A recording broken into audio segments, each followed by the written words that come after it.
அனைவருக்கும் அன்பான வணக்கம்.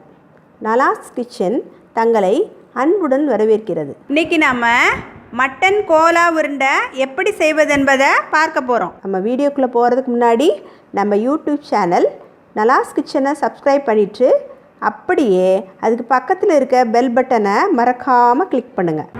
ஹலோ வியூவர்ஸ், இன்றைக்கி நம்ம ஆட்டுக்கறி கோலா உருண்டை எப்படி செய்வது என்பதை பார்க்க போகிறோம். அதுக்கு தேவையான பொருள் 100 கிராம் அளவுக்கு ஆட்டுக்கறியை வாங்கி நல்லா கொத்துக்கறியாக நான் கடையிலேருந்து வாங்கிட்டு வந்திருக்கேன். ஒரு துண்டு இஞ்சி, 6 பல் பூண்டு எடுத்திருக்கேன். சோம்பு 1 ஸ்பூன், கசகசா 1/2 ஸ்பூன், சின்ன வெங்காயம் ஒரு 20 அளவுக்கு எடுத்துக்கோங்க. பொட்டுக்கடலை ஒரு 1/4 கப். சின்ன அளவாக இருக்கிறதுனால நான் பச்சை மிளகாய் ஒரு 8 பல் எடுத்திருக்கேன். நீங்கள் தேவையான அளவு உங்களுக்கு தேவையான அளவுக்கு எடுத்துக்கோங்க. முட்டையின் வெள்ளைக்கருவு எடுத்து வச்சுருக்கேன். ஒரு முட்டையோட வெள்ளைக்கருவு எடுத்து வச்சுருக்கேன். தேங்காய் 1/2 மூடி எடுத்து வச்சுருக்கேன். நான் உப்பு, இதுக்கு தேவையான உப்பு எடுத்து வச்சுருக்கேன். ஆட்டுக்கறி கோலாவுக்கு தேவையான பொருட்கள். இப்போ நம்ம ஒரு ஜாரில் இதெல்லாம் எல்லாம் ஒன்றா போட்டு அரைக்க போகிறோம். முதல்ல சோம்பு, கசகசா, இந்த சின்ன வெங்காயம், இந்த பச்சை மிளகாய், இந்த பூண்டு, இஞ்சி, இந்த பொட்டுக்கடலை, இந்த தேங்காய்,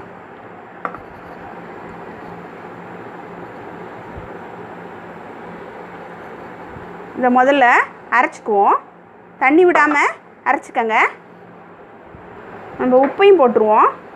அரைச்சிட்டு அதுக்கப்புறம் இது நல்லா மசியவும் தான் நம்ம இந்த எடுத்து வச்சுருக்க கொத்துக்கறியை எடுத்து போட்டு அரைக்கணும். இப்போ மிக்ஸி ஜாரில் போட்டு அரைச்சி எடுத்தாச்சு. அடுத்து நம்ம இந்த கறியும் அதோடு போட்டு அரைச்சி எடுக்கணும்.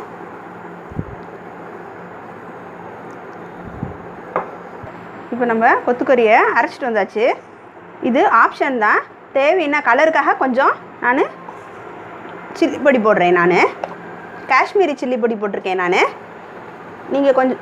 நீங்கள் தேவைன்னா போட்டுக்கலாம், இல்லைன்னா அது வேண்டாம். நான் ஒரு முட்டையை எடுத்து வெள்ளைக்கரு மட்டும் எடுத்து வச்சுருக்கேன். அதையும் இதோட மிக்ஸ் பண்ண போகிறோம். முட்டை தேவைன்னா போட்டுக்கலாம், அதுவும் ஆப்ஷன் தான். பிசைஞ்சு நம்ம எண்ணெயில் போட்டு பொரிச்சு எடுக்க போகிறோம். இப்போ கடாயில் எண்ணெய் விட்டுருக்கோம். எண்ணெய் சூடானோன்னா நம்ம கோலா உருண்டையை போட்டு பொரித்து எடுக்க போகிறோம். இப்போது எண்ணெய் சூடாயிடுச்சு. குட்டி குட்டி பால்ஸாக செஞ்சு நம்ம எண்ணெயில் போட்டு பொரித்து எடுக்க போகிறோம்.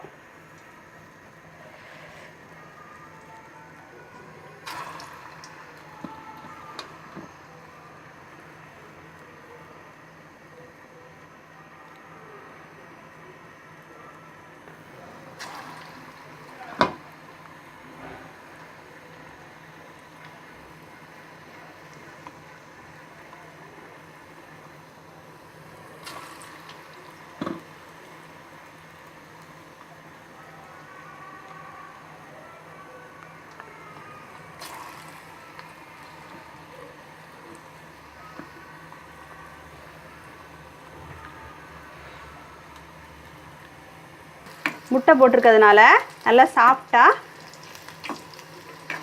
சூப்பராக இருக்கும். இதை உங்கள் வீட்டில் நீங்கள் ட்ரை பண்ணி பாருங்கள்.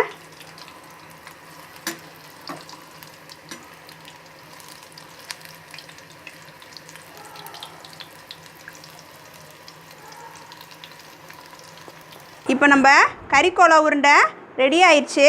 நீங்களும் இந்த ரெசிப்பியை உங்கள் வீட்டில் ட்ரை பண்ணி பாருங்கள். இந்த வீடியோ உங்களுக்கு பிடிச்சிருந்ததுன்னா லைக் பண்ணுங்கள், ஷேர் பண்ணுங்கள், கமெண்ட் பண்ணுங்கள்.